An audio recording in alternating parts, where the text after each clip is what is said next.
बांधवांनो, मी संतोष करंजे, कृषी विज्ञान केंद्र बारामतीमध्ये विषय विशेषज्ञ कृषी विद्या म्हणून कार्यरत आहे। आपण आज रब्बी हंगामातील प्रमुख पिकांविषयीचे लागवड तंत्रज्ञान जाणून घेणार आहे। सध्या पावसाने उघडीप दिलेली आहे आणि या वर्षी गेल्या वर्षीच्या तुलनेमध्ये पावसाचं प्रमाण निश्चित कमी झालेलं आहे, परंतु गेल्या आठवड्यामध्ये थोडासा दिलासादायक आपल्याकडे पाऊस झाल्यामुळे आपण काही रब्बी हंगामातील कमी पाण्यावर येणारे पिके जे आहेत, जिरायत पिके जे आहेत त्याची आपण लागवड करू शकतो आणि त्यासाठी सध्या योग्य वेळ आलेली आहे। तर पुरेसा वापसा आपल्याकडे आला असल्यास आपण सध्या रब्बी ज्वारीच्या लागवडीची पेरणी करू शकतो। तर याच्यामध्ये रब्बी ज्वारीच्या लागवडीसाठी आपण एक पंचसूत्री विकसित केलेली आहे कृषी विद्यापीठाची। त्या पंचसूत्रीचा वापर करून आपण ज्वारीची लागवड करू शकता। तर या ज्वारीच्या लागवडीची पंचसूत्री काय आहे ते आपण जाणून घेऊया। याच्यामध्ये सगळ्यात पहिल्याचं महत्त्वाचं सूत्र जे आहे त्याला आपण म्हणतो मूलस्थानी जलसंधारण। म्हणजे पडलेल्या पावसाच्या पूर्वी आपण रानबांधणी म्हणजे बांधबंदिस्ती आणि बांधबंदिस्ती नंतर आपण उताराला आडवे रिजरच्या साहाय्याने, ट्रॅक्टरच्या रिजरच्या साहाय्याने 10 बाय 10 मीटरच्या अंतरावर उभे आणि आडवे वाफे टाकू शकतो। म्हणजे 10 बाय 10 मीटरचे आपण वाफे म्हणजेच एका एकरामध्ये 40 आपण अशा प्रकारचे वाफे तयार होतील। म्हणजे ज्याला आपण कंपार्टमेंट बंडिंग म्हणतो।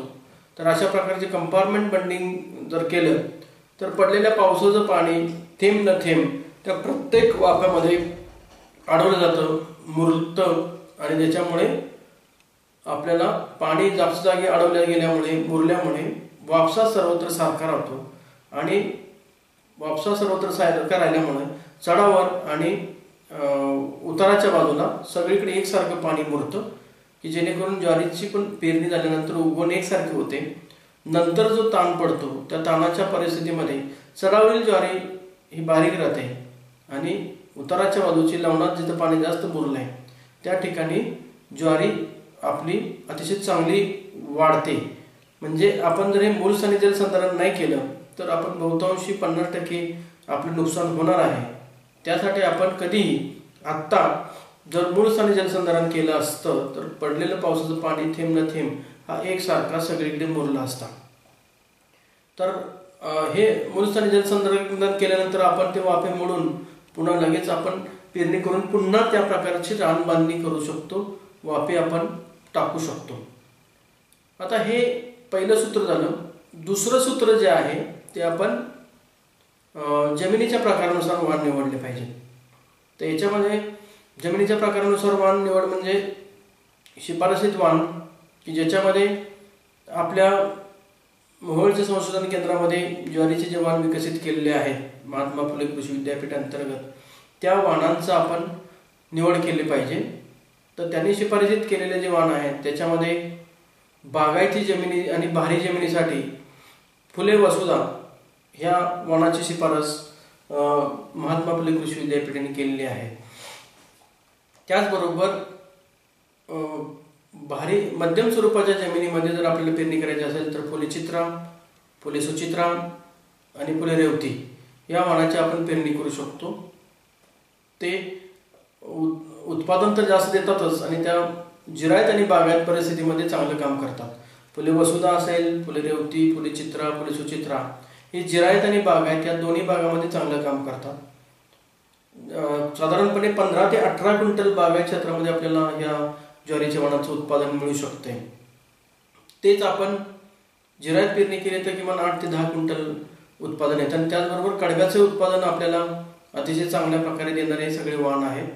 जवळपास 10 ते 12 क्विंटल, काही ठिकाणी 15 क्विंटल एका एकरामध्ये आपल्याला कडब्याचं उत्पादन ह्या वाणांचं मिळू शकते आणि त्याप्रमाणे ते वाण अतिशय चांगले वाढतात।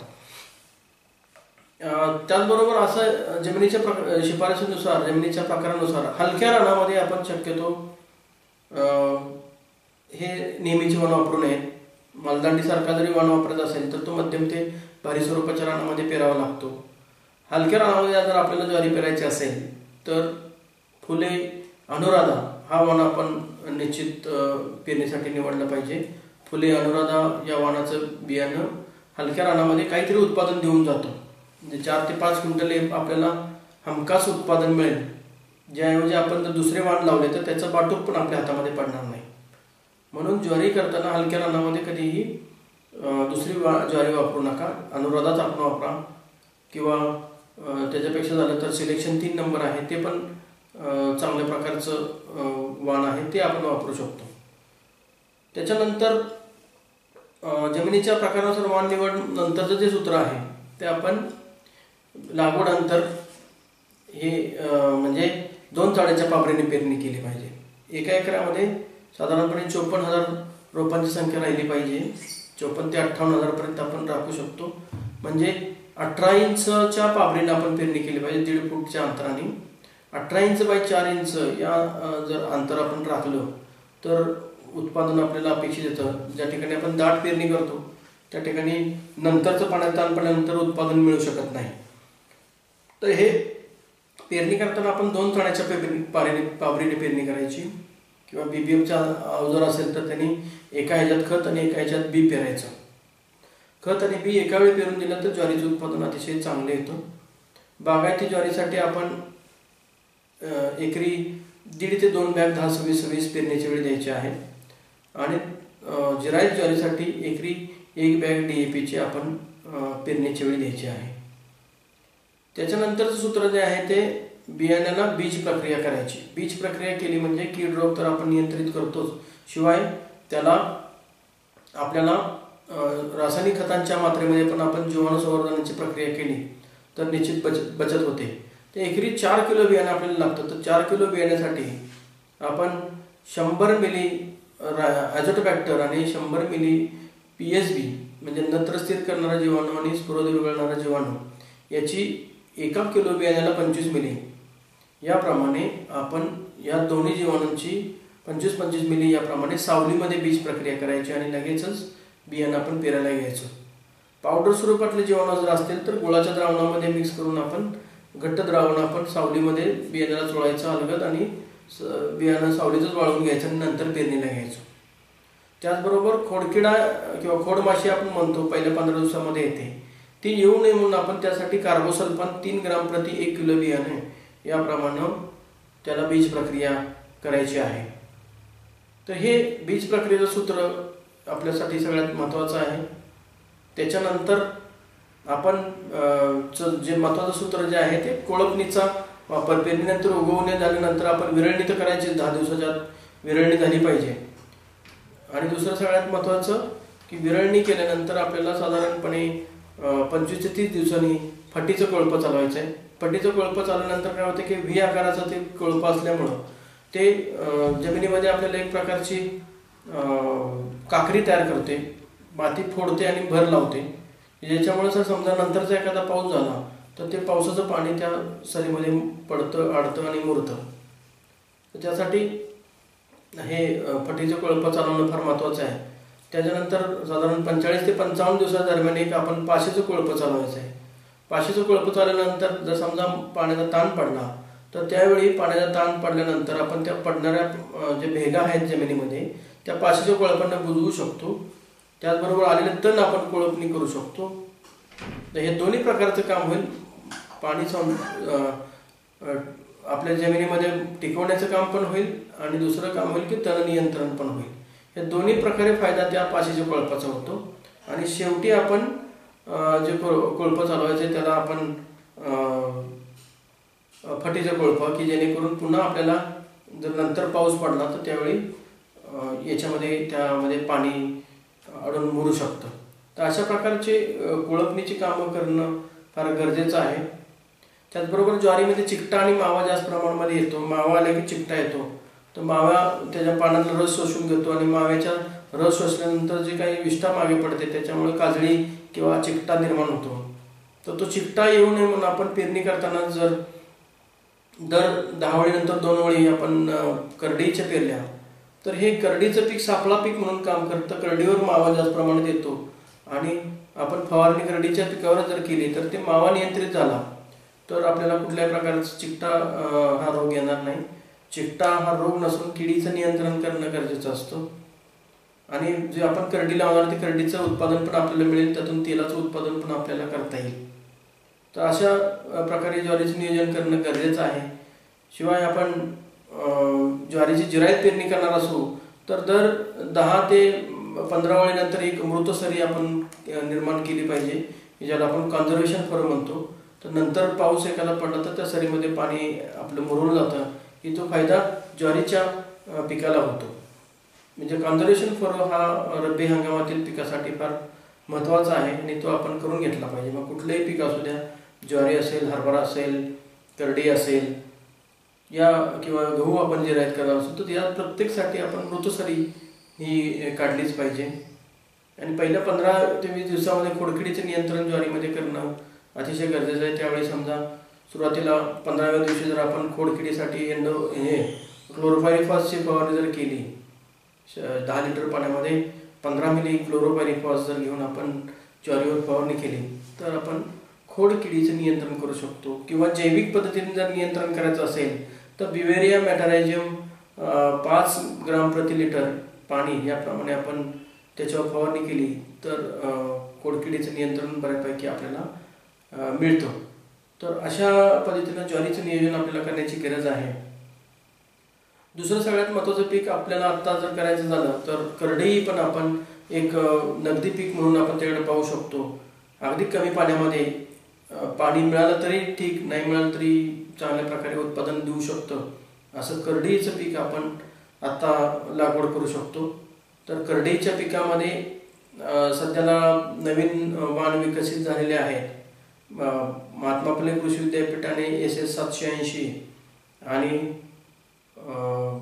परभणी म्हणजे वसंतराव नाईक मराठवाडा कृषी विद्यापीठ परभणी यांनी विकसित केलेले PBNS 86 आणि PBNS 12 हे दोन्ही वाण आपल्याला उपयुक्त आहेत. काटेरी वाण आहेत परंतु उत्पादन जास्त देतात.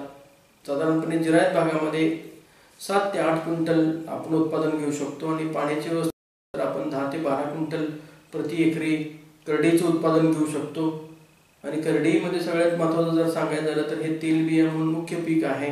तेलाला मागणी दिवसेंदिवस वाढत चालली आहे आणि आपण जे रिफाईन तेल खातोय त्याच्याऐवजी घरच्या घरी आपण तेल तयार करून खाल्ली तर त्याचा निश्चित फायदा आपल्याला जास्त आहे. तर त्याच्याबद्दल मी जास्त सांगणार नाही तेल कुठलं कधी खाल्लं पाहिजे, परंतु आपल्या भागात जे तेलबिया पिकतात त्या तेलबियांचं आपण तेल तयार करून आपल्या घरच्या घरी आपण ते खाऊ शकतो. जसं लागेल तसं आपण त्याचं तेल घाण्यावर काढून खाऊ शकतो. तर हे पिकं जर आपल्याला लावायची असतील अशा प्रकारची तर त्याचं बियाणं आपल्याला विद्यापीठाने विकसित केलेलं उपलब्ध आहे. सध्या महाराष्ट्र शासन कृषी विभागामार्फत तेलबियासाठीची प्रात्यक्षिक घेतली जात आहे. त्याच्या अंतर्गत बियाणं काही तालुका कृषी अधिकाऱ्यांच्याकडे उपलब्ध झालेले आहे. तर ते बियाणे आपण घ्या.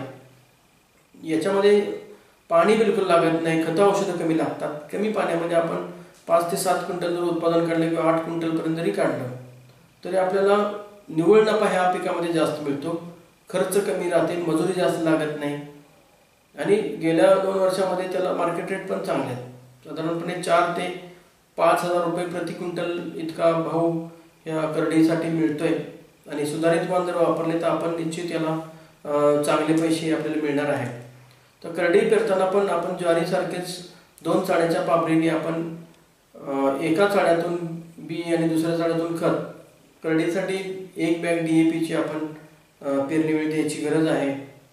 आणि एका एकरसाठी आपल्याला 6 किलो बियाणं करडईचं लागतंय. ते 6 किलो बियाणं आपण एका एकरासाठी पेरायचं आहे. आणि पेरणीतलं अंतर जे आहे ते 1.5 फूट आपल्याला ठेवायचं आहे. 1.5 फूट बाय 6 इंच या अंतराने आपण पेरणी करायची आहे. जर दाट पेरणी झाली तर आपण साधारणपणे महिन्याच्या दरम्यान त्याच्यातली जी मध्ये उगवलेली जी करडईची पात आहे ती कापून आपण उपटून मार्केटमध्ये भाजी म्हणून पण देऊ शकतो. याचा दुहेरी फायदा आपल्याला मिळतोय आणि करडईचं उत्पादन पण आपल्याला मिळणार आहे.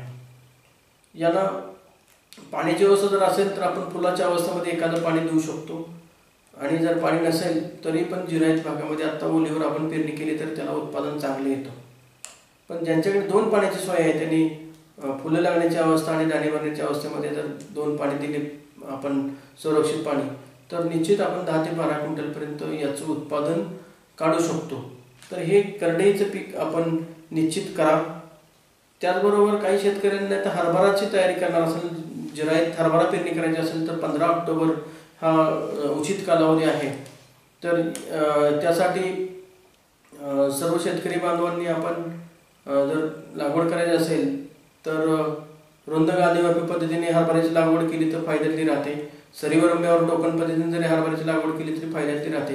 कारण हरभरा सपाट वाफेवर केल्यावर पाणी जास्त साठून राहिलं तर त्याच्यामध्ये मरचं प्रमाण जास्त होतं आणि उत्पादन पण तेवढ्या प्रमाणात येत नाही. तर दाट हरभरा तर कधी झालाच नाही पाहिजे. पेरणी करताना हरभरा 1.5 फूट बाय 4 इंच या अंतराने पेरायचा असतो. आणि जिरायत आणि बागायत याप्रमाणे हरभऱ्याचे जे वाण विकसित केलेले आहे त्याची लागवड करायची आहे. आपल्याला जिरायत भागामध्ये विजय आणि विशाल हे 2 वाण आपल्या विद्यापीठाने शिफारसीत केलेले आहेत. त्याचबरोबर दिग्विजय हा बागायत आणि जिरायत या दोन्हीसाठी उपयुक्त असा वाण आहे. तर विजय, विराट, विशाल आणि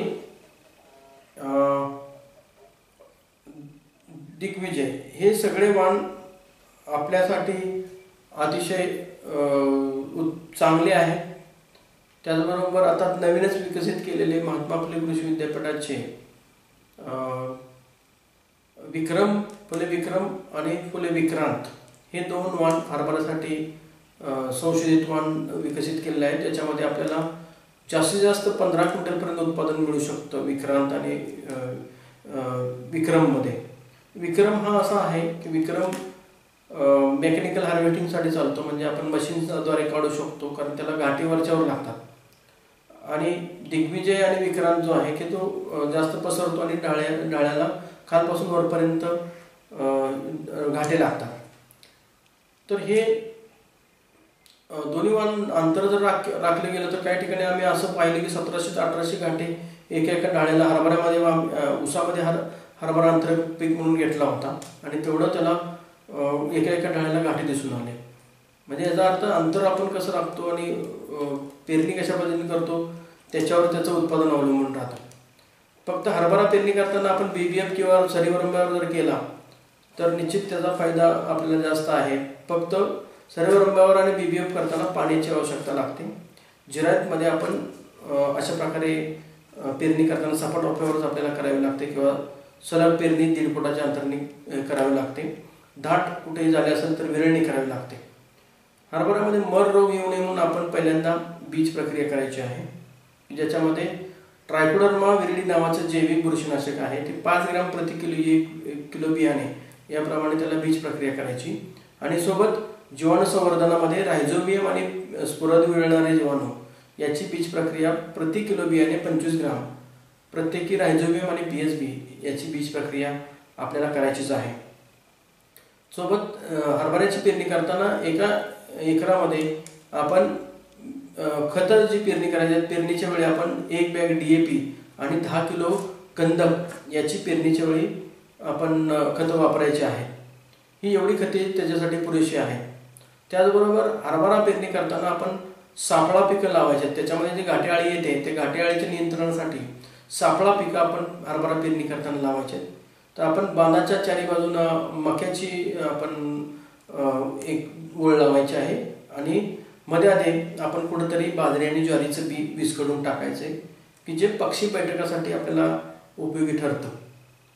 त्याचनंतर सगळ्यात महत्त्वाचं जे आहे की आपण सापळा पिकामध्ये घाटे आळीची अंडी घालण्यासाठी एक आपल्याला पीक लागतं ज्याच्यावर घाटे आळी अंडी घालेल.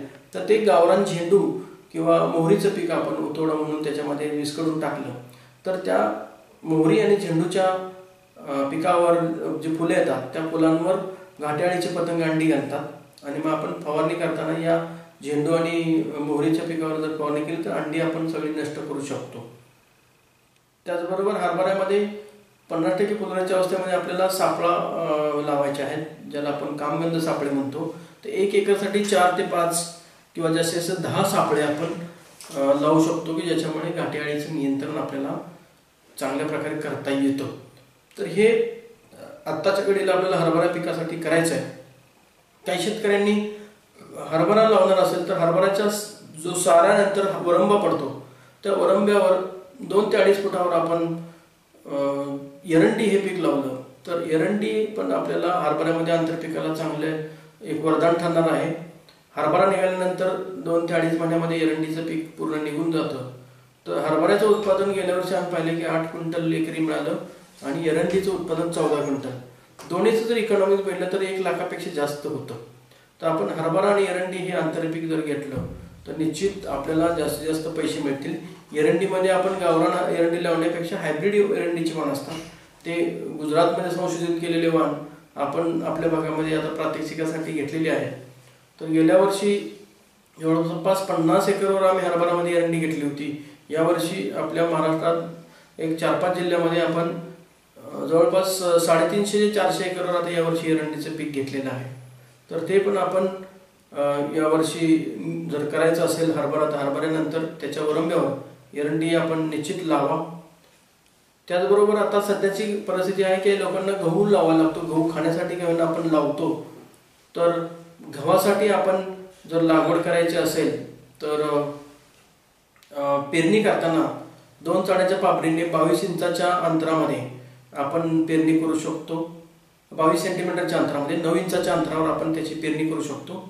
तर याच्यामध्ये पेरणी करताना आता आपण जिरायत वाण म्हणून जर विचार करायचा झाला तर जिरायतमध्ये पंचवटी आणि नेत्रावती हा कमी पाणीवर येणारे वाण आहेत ते आपण पेरणी करू शकतो. आणि बागायती वेळेवर पेरणी जी म्हणतो आपण नोव्हेंबरच्या पुढे 1 नोव्हेंबर ते 15 नोव्हेंबर बागायती वेळेवर पेरणी गव्हाची म्हणतो. तर त्या वेळेवर पेरणीच्या वेळी आपण महात्मा फुले कृषी विद्यापीठाने विकसित केलेले त्रिंबक हा वाण आपण वापरू शकतो. NIW 301. त्याच्यानंतर तपोवन हा वाण एक सरबती वाणामध्ये आहे तो वापरू शकतो. किंवा फुले समाधान हा महात्मा फुले कृषी विद्यापीठाने विकसित केलेला वाण जो आहे तो आपण बागायती वेळेवर पेरणी करू शकता. त्याचबरोबर मग जुने वाण जर म्हणले तर HD 2189 हा आपण त्यावेळी पेरू शकतो. त्याचबरोबर खपली गव्हाचा वाण जर आपल्याला पाहिजे असेल तर MACS 2971 हा वाण आपण लावू शकतो. खपली गव्हाचा वाण हा आगरकर संशोधन केंद्राने विकसित केलेला आहे तो आपण वापरू शकतो.